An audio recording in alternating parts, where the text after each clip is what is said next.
our Rolling Plains chapter of the Texas Master Naturalist May meeting, and we decided for our video diary, we would use this time to record our thoughts and feelings about how we've used nature or what nature has meant to us during this time of the coronavirus pandemic. And so for me, being able to go out into my gardens, and when I could hear the bees buzzing, that was the most relaxing sound.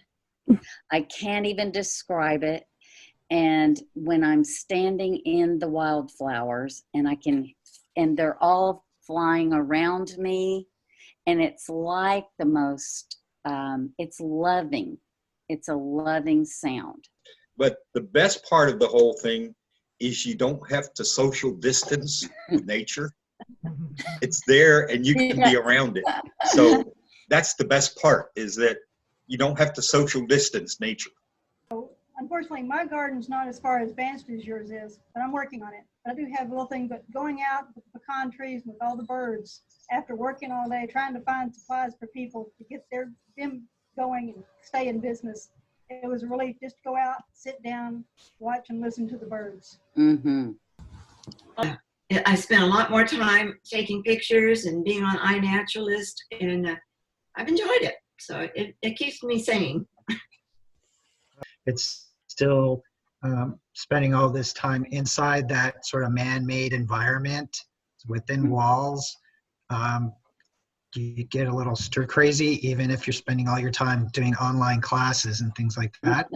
And so I've just appreciated being able to go out into the yard or backyard, do some gardening or taking walks with my wife, and going out and being reconnected to that sort of exterior environment. That's been the big thing for me. Mm-hmm.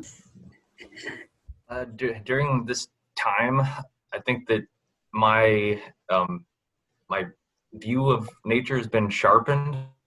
Like, I'm noticing more. Like, I always notice it a lot, but we've been noticing even more, especially with my kids. Like, we're standing in the back window and we're looking out and we're seeing so many animals. And I don't know if they just come in bigger numbers or if we just notice them more. For me, it also pertains to the daily walks, because I usually walk the same path every morning. And it has been such a beautiful time to watch all the trees bud out and the various flowers come out. And so I have photographed the flowers as I walk. But it was just a beautiful time in the spring to watch that sequence.